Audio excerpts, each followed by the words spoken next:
അവനാത്മാവെ അഗ്നിനാളമായി അഭിഷേകാഗ്നിയായി എഴുന്നള്ളുക. വരിക, വാഴുക. ആത്മാവിൻ മാധുര്യമേ, വെളിവിൻ കതിരേ, ആത്മാവിൻ തണുപ്പേ,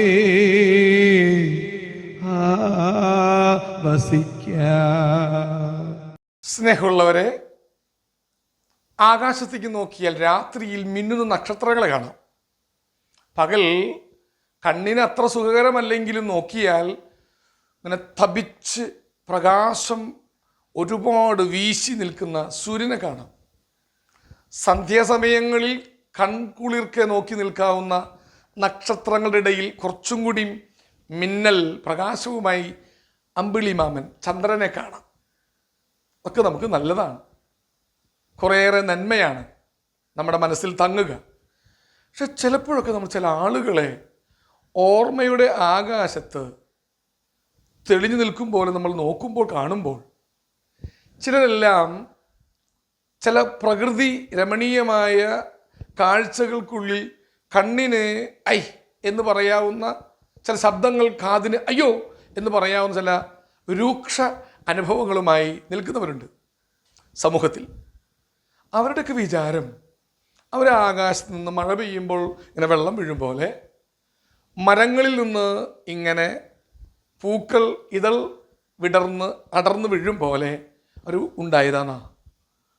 എടുക്കുന്ന മുഖഭാവത്തെ അകത്തുറങ്ങുന്ന അല്ലെങ്കിൽ അകത്ത് ത്രസിച്ച് നിൽക്കുന്ന ധാർഷ്ട്യം, ഞാൻ കൽപ്പിച്ചാൽ നീ ധൂളിയാകുമെന്ന ചില നോട്ടം, എൻ്റെ കയ്യിലാണ് നിൻ്റെ ജീവനും ജീവിതം ഇരിക്കുന്ന എന്ന തരത്തിലുള്ള ചില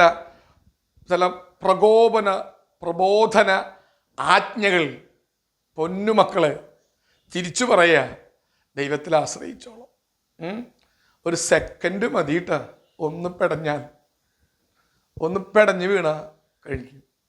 ആകയാൽ പ്രായത്തിൻ്റെയും ജീവിതാനുഭവത്തിൻ്റെയും പക്വതയിൽ നിന്ന് സംസാരിക്കാൻ, തൻ്റെ ആശ്രയ വലയത്തിൽ കഴിയുന്നവരോട് കരുണയും ദൈവം എനിക്ക് നൽകിയ നന്മകളിൽ നിന്നൊരു ഒരു ഒരു അംശം, ഒരു കോര്, കലം നിറയെയുള്ള കഞ്ഞിയിൽ നിന്നൊരു കയ്യിൽ കഞ്ഞി കോരി ഭിക്ഷുവിന് വിളമ്പും പോലെ ജീവിതം കാരുണ്യം കൊണ്ടും സ്നേഹം കൊണ്ടും അനുകമ്പ കൊണ്ടും മറ്റുള്ളവർക്ക് വിളമ്പിക്കൊടുക്കാനുള്ളതാണെന്നുള്ള ഒരു ബോധ്യം, അനുകമ്പാർദ്രമായൊരു നോട്ടം, മൃദുവും സാന്ത്വന സ്പർശനമുള്ളതുമായ ചില വാക്കുകൾ, ഭാവങ്ങൾ നമ്മിൽ നിന്ന് വന്നാൽ അനുഗ്രഹമായി.